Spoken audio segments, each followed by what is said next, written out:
საერთაშორისო სამეცნიერო კონფერენცია სახელწოდებით პრიმატობისა და სინოდალობის საკითხი და პირველი მსოფლიო საეკლესიო კრება დასრულდა.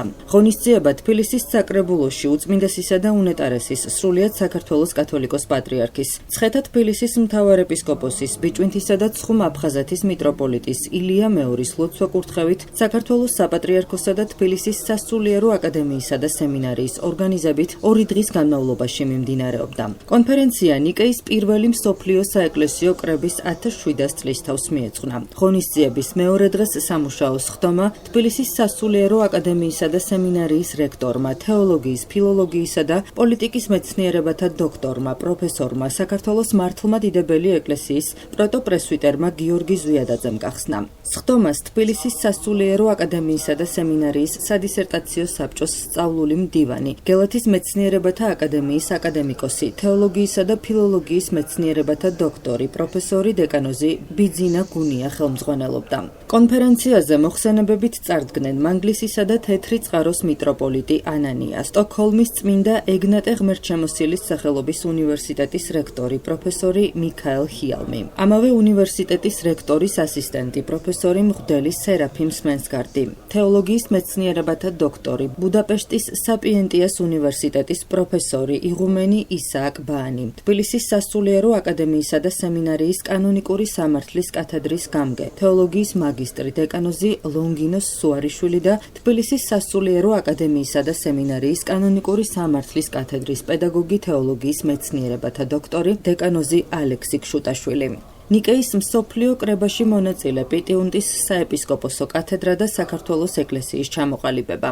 საყოველთაო ეკლესია, სინოდალობა კონსილიარიზმის ნაცვლად, დიალოგური სწავლება ანთროპოლოგიურ ზღვარზე, ფრეიერისა და ჰორუჟისეულ ხედვათა კავშირი ადამიანის ჩამოყალიბების შესახებ. პრიმატი და სინოდალური ფუნქციონირება დასავლურ სამონასტრო ცხოვრებაში წმინდა ბენედიქტეს წესთან მიმართებით.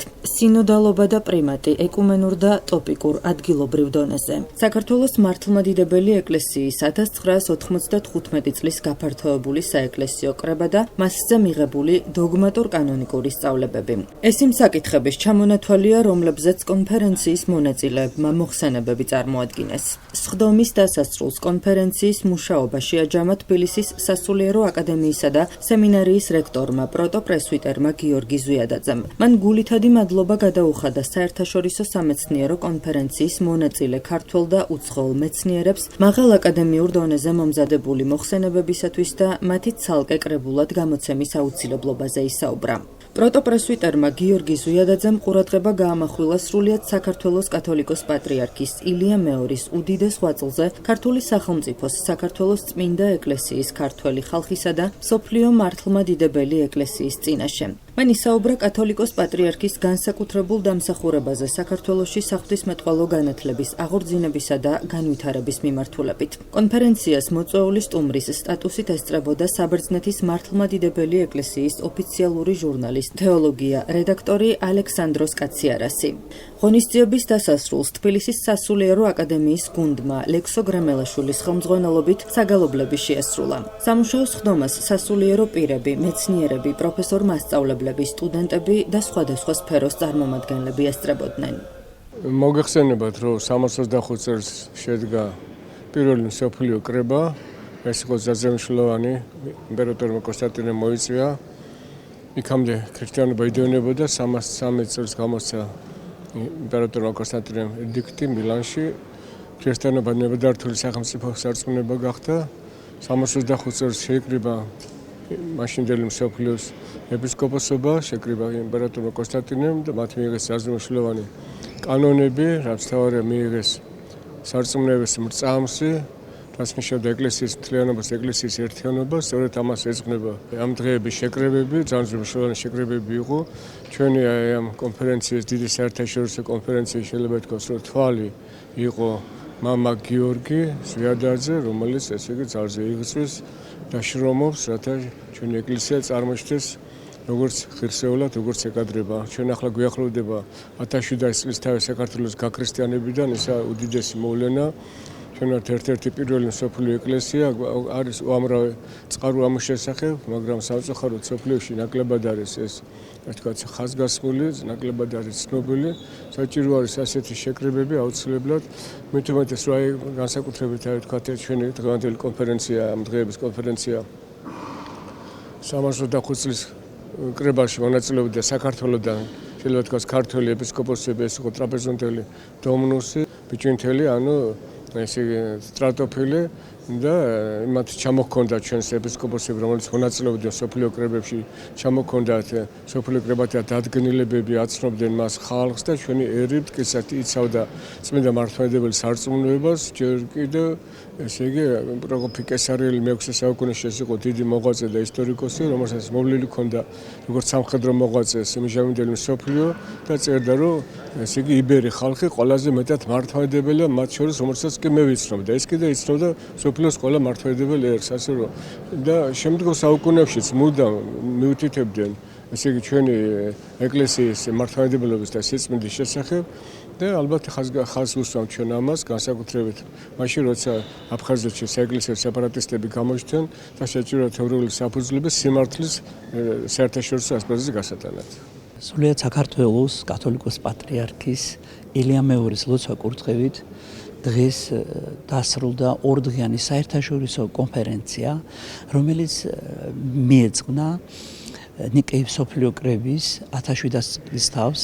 იგი გაიმართა 325 წელს ნიკეაში, იცით, და მთავარი თემა გამოტანილია პრიმატობისა და სინოდალობის შესახებ ხედვები.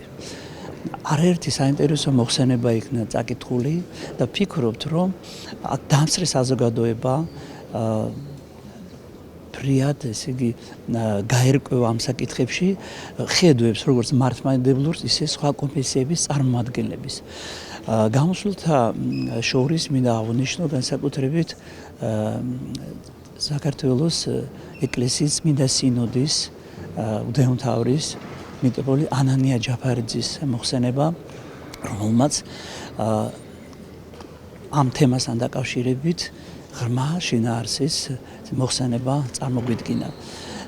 საინტერესოა ეს კონფერენცია იმითაც, რომ როგორც წმინდა საყდრის, ანუ მე ვგულისხმობ რომის პაპის წარმომადგენელი, ასევე უნგრეთიდან, ასევე საბერძნეთიდან მეცნიერები გამობრძანდნენ და მათ თავიანთი ხედვები გაგვაცნეს. ამ შეკრებას არაერთი მეცნიერი ესწრება და ესწრებოდნენ ასევე თბილისის სასულიერო აკადემიის სტუდენტები და სხვა სასწავლებლის პროფესორ-მასწავლებლები. ასე რომ ფიქრობთ, რომ ამ კონფერენციამ ღირსეული ადგილი დაიკავა საქართველოს ეკლესიის ღონისძიებათა შორის. როგორც მოგეხსენებათ, წლევანდელ წელს ქრისტიანული სამყარო ნიკეის პირველი მსოფლიო საეკლესიო კრებიდან 1700 წლის იუბილეს აღნიშნავს. საკმაოდ სერიოზული ღონისძიებები იმართება მასთან დაკავშირებით სხვადასხვა ქვეყნებში, სხვადასხვა ადგილობრივ ეკლესიებში და ძალიან სასიხარულოა, რომ ამ ღონისძიებების, ასე ვთქვათ, ჯაჭვს არ გამოკრდა ჩვენი ეკლესია და ძალიან მადლიერი ვარ, რომ ჩვენი უპირველეს ყოვლისა პატრიარქის ლოცვა კურთხევით და ასევე ჩვენი აკადემიის რექტორის და ასე ვთქვათ, სამეცნიერო საბჭოს ხელშეწყობით გაიმართა ესეთი მნიშვნელოვანი ღონისძიება, საერთაშორისო კონფერენცია, რომელშიც მონაწილეობას იღებდნენ სხვადასხვა ქვეყნის წარმომადგენლები.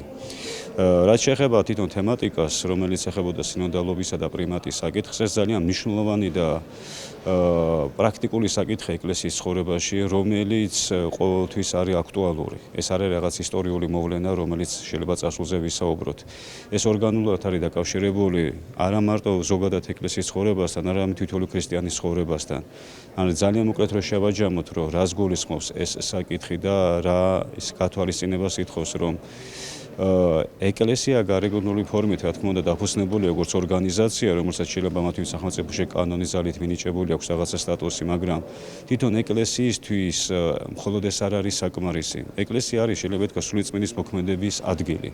და კრებსითობა ჩვენ რა შეგვიწყობს ხელს, ანუ რა იარაღია კრებსითობა, რითაც ზოგადად ეკლესიის წევრები, როგორც იერარქია, ასევე საერო ადამიანები, ვინც ეკლესიის წევრად ითვლება, აი ამ კრებსითობის საშუალებით ცდილობს, რომ არ გავიდეს აი ამ სულიწმინდის მადლის მოქმედების ჩარჩოების მიღმა, ანუ რასაც ქრისტეს სხეული ქვია.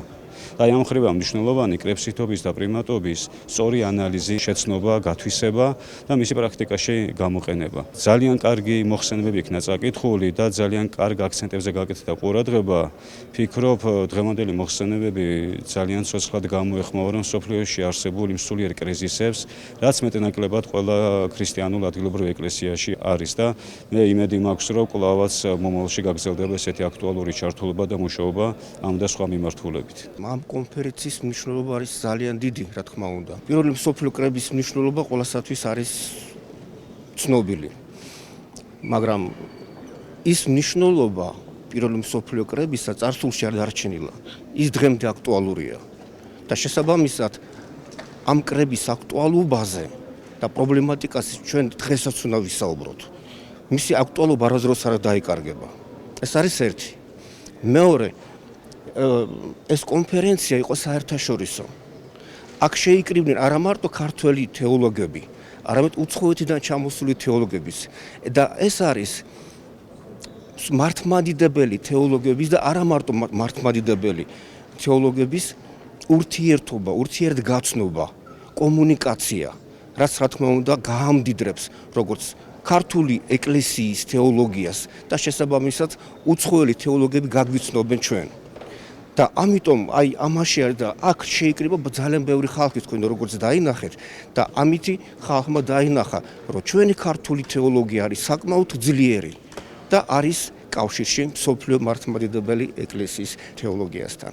რაც შეეხება ჩემს მოხსენებას, რატო ავირჩიე ეს თემა და შესავალში ვთქვი კიდევაც, რომ მე განვიხილე 1995 წელს საქართველოს გაფართოებული ეკლესიის კრებაზე მიღებული ახალი მართვა-გამგეობის დებულება.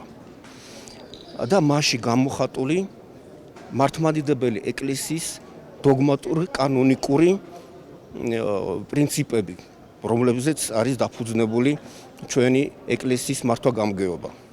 იმიტომ რომ მავანი რუსეთიდან რა თქმა უნდა ცდილობენ რომ არა მარტო პოლიტიკურად, არამედ ეკლესიურადაც ოფიციალურად წაგვართვან აფხაზეთის ეპარქია და სამაჩაბლო. იმის საფუძველზე თითქოს და საქართველოს მართლმადიდებელი ეკლესია არის არაკანონიკური. და ჩვენ განვიხილებთ ჩემს მოხსენებაში ის პრინციპები დოგმატურ კანონიკური, რომელიც გამოხატული დასახულია ამ მართვა-გამგეობის დებულებაში და დავასკვენით, რომ ჩვენი ეკლესია არის რა თქმა უნდა კანონიკური და იცავს ყველა დოგმატურ პრინციპს. We're very happy to be invited. მოხარულები ვართ, რომ გვაქვს პატივი ვიყოთ მოწვეული ამ კონფერენციაზე. ჩვენ კიდევ ერთხელ გვქონდა საშუალება გამოგვეცადა ქართველი ხალხის საოცარი სტუმართმოყვარეობა. ჩემი მოხსენება ეხება განათლების მნიშვნელობას, კერძოდ სერგეი ჰოროჟისეულ ხედვას ამ საკითხზე. ეს პიროვნება იყო ფილოსოფოსი, მწერალი, მათემატიკოსი და დაინტერესებული იყო სამონასტრო ცხოვრებით. ის ასევე სწავლობდა ანთროპოლოგიასა და თეოლოგიას. მას სურდა კაცობრიობისთვის გაეზიარებინა მართლმადიდებლური სწავლება ადამიანის შესახებ. მის ხედვასა და დღევანდელ საღვთისმეტყველო საგანმანათლებლო პროცესში მე როგორც განათლების სფეროს წარმომადგენელი ვხედავ ბევრ აშკარა პარალელს. ბევრი თეორია არსებობს იმის შესახებ თუ როგორ იცვლება ადამიანი განათლების ცოდნის მიღებით, ხოლო სამონასტრო ცხოვრების გამოცდილება კი განაპირობებს ადამიანის სულიერ ცვლილებას. ჩემი მოხსენებაც სწორედ ამ ორი გამოცდილების, სულიერი და ინტელექტუალური განათლების შერწყმის მნიშვნელობაზეა. ჩვენ ვსაუბრობთ ადამიანის სრულყოფილ ცვლილებაზე, არა მხოლოდ ინტელექტუალურ განვითარებასა და ცოდნის მიღებაზე, არამედ იმ განათლებაზე, რაც არსებითად შეცვლის ადამიანს.